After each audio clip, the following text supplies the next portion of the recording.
Welcome everybody to the Cannabis Review. I'm delighted to be joined on this episode by Bret Worley, who's the CEO of MC Nutraceuticals. How are you keeping today, Bret? I'm very good. Good to see you. Yeah, you too, mate. Thank you very much for taking your time to do this. You guys are one of the largest global suppliers of cannabinoids, so great to talk to you about distribution and wholesale supply. Do you maybe want to give everybody a quick little 30-second, 60-second overview of how you came about being a part of MC Nutraceuticals and what you guys do? Yeah, sure. I've been in the hemp industry since May of 2019. I first started with a chromatography remediation company where we just removed THC from CBD. That business model wasn't all that feasible during the crash of CBD pricing crashes, and eventually I pivoted into my own wholly owned entity called MC Nutraceuticals, and we now distribute and manufacture the 39 cannabinoids that are derived from hemp that are currently available in the market. We are one of the only companies that offers every cannabinoid that is offered on the market. And in the last 2.5 years, we've gained quite the market share in the US and also abroad, where we ship to 19 countries. Okay, incredible. So when it comes to, I was looking at the list, you guys have 42 types of cannabinoids available on your list. When it comes to selecting these cannabinoids, is it outside suppliers that you end up going and do partnerships for, and you're kind of the center point of this industry, or are you Sure. cultivating or biosynthesizing your own molecules? We do a little bit of everything. We are more of a distribution, so we'll contract manufacture out with other labs that are in local to Denver, Colorado, usually.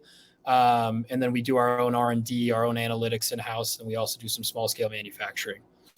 So a lot of times we'll build it and then have someone else go scale it. And in terms of the R&D process, can you speak to that? How long does it take for you guys to figure out, okay, this is a cannabinoid we're going to bring to market? Obviously, is it one of these, how long is a piece of string? Each one Right. is going to be different. Yeah. So, I mean, there's the chicken and the egg scenario. Sometimes, what does the market need versus how long the R&D process is. And then sometimes things just kind of fall in your lap where a chemist, makes something that's needed in the market essentially. So R&D processes can take up to a year, and then sometimes they're as short as 3 months. One of the big hurdles is standard creation.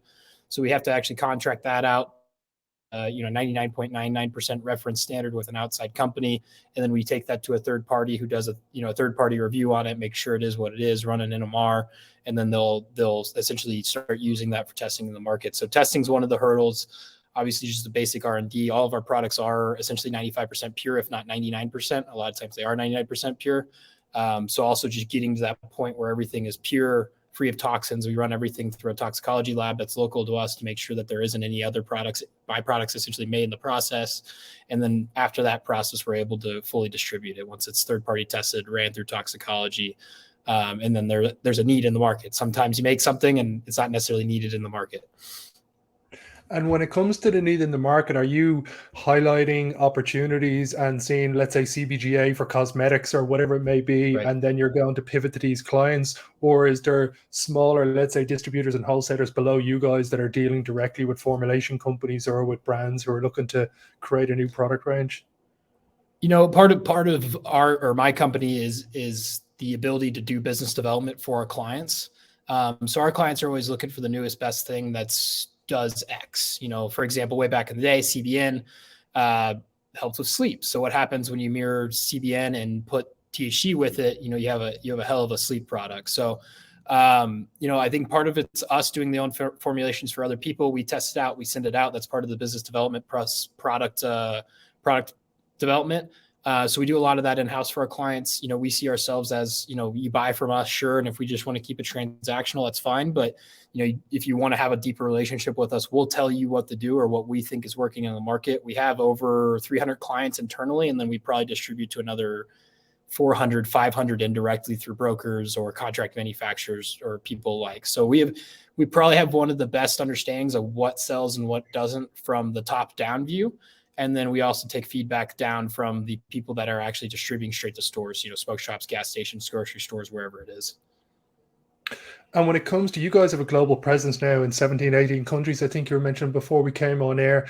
In terms of the logistics and the distribution of these cannabinoids, are you sourcing more at a local area, or is the ability to take these across the Atlantic, across the Pacific pretty easy for a company of your size? Sure. Yeah. So we have a distribution or fulfillment center in Pilsen, Prague, or I mean Pilsen, Czech Republic. It's about an hour outside of Prague. So we send most of our product there for inventory for what's needed in the EU market. The EU market's a lot smaller, so there's only 5 or 6 cannabinoids that really do sell. So it's not a big ask for us. We don't have to inventory all 42. So we send that over to there, and then we can distribute it easy through the EU. Okay, very interesting. And when it comes to now sustainability for the industry moving forward, as these molecules are going to become more sought after and more looked after, do you see biotechnology companies filling a space, especially in the European Union, where regulations might be a little bit stricter and they want a replicable molecule over and over again? What do you think the biotechnology companies are going to play in the ingredient side of things for you? Yeah, I'm not sure. I guess they probably would call them biotechnology companies. I know there's a few already in Europe, but the U.S. And I don't just say this because I'm from the U.S., but the U.S. is years ahead of where Europe is, and we're seeing that on an economic level, on a sophistication level, a regulation level. We're kind of seeing everything. We're kind of seeing, I would say, once Delta 8 was introduced in the market in the U.S., I would say Europe's about a year after that. So, still in its infancy to a certain degree, where people are still kind of wondering what it is. In Europe, that's mainly hexahydrocannabinol, which is HHC. That's the big product that we see over there. So I think there's still a lot of growing and evolution done over there. I mean, I spend my time going to Europe and educating regulators and politicians about similar stuff. Sorry, 1 second, lost my screen. So I think they're still fairly early on. So I'm not sure if someone would enter the market because we haven't seen any biotech companies for the most part enter the U.S. hemp-derived cannabinoid market. Once again, I think there is some which you would consider biotech companies, maybe in the water-soluble space specifically. So we do see people claiming they're a biotech company. But we haven't seen anyone biotech, large-scale manufacturing in the U.S. Most people that are manufacturing at large scale were already in they were CBD manufacturers typically because they already had most of the equipment and the infrastructure to build out from there. So the companies, let's say, that biosynthesize their own cell line and are able to use advanced fermentation techniques, they're not so much supplying the recreational industry in the US. Is that more pharmaceutical side of things? That's exactly how I'd put it. I'm sure there's some R&D companies out there. There always is. But as far as the commercial availability on a scale, we're seeing most of the products still being made from, original 2018 farm, hemp farm manufacturers, essentially. So typical extraction all the way to isolate, and then isolates then used to be converted to Delta 8, Delta 10, HHC, CBN, THCV, etc. And moving on to the intoxicating hemp derivatives seems to be the new buzzword that I'm reading from America that seems to encompass all of the HHC and Delta 8 that you've been already speaking about. We see HHC all over Europe. You can buy jellies in the regular kind of old head store now in Dublin. It's gotten so far over here. Do you think that they're here to stay? I was looking at some of the figures from Bob Hoban's article on Forbes that basically gave some of the size of the numbers that these products and these are bringing into the industry. Are they here to stay? As long as I have my way. So I'm already spending time over in Europe, as I've mentioned, and educating people on what these products are, why they're safe, why you should allow them. The best way to describe it is, obviously Bob Hoban's article is a good one to reference. Bo Whitney's the economist that's doing a lot of work on the U.S. hemp industry, who's probably going to start working on some of the European hemp industry. We're seeing, Florida has now become the largest cannabis market in the world. It's a $6.9 billion retail market, which passes California. And that was done in 3 years, essentially. So, I think it would be wise to at least slow down on any types of bans, such as Austria or Switzerland, or I think Finland now. I think it would be wise for an economic level to slow down the other thing is safety. With safety needs regulation. So we're going to propose tomorrow, actually, in our press conference in Czechia, regulations that we would suggest would be deemed appropriate. We've also done the same thing in Alabama, Kentucky, Tennessee, and now Florida. The main one's 21 plus behind the counter. If you're an adult and you want to consume cannabis, I think you should be allowed to. And I use cannabis as the plant, so any cannabinoid in the plant, whether it's HHC or CBN or THCV, it doesn't matter to me if it's psychoactive or not. It all comes from the cannabis plant at some point. So I am recommending regulation in all these countries in Europe, and I believe it to be a huge economic driver whilst we wait for regulation and legalization of marijuana, which is still probably, years out, maybe for Germany for full blown legalization. And then who knows for the rest of the European Union. We've also seen in the hemp industry that moderate regulation is significantly more powerful for medical patients, recreational patients, any type of patient or consumer than medical or recreational cannabis. The recreational medical cannabis did about 33 billion last year.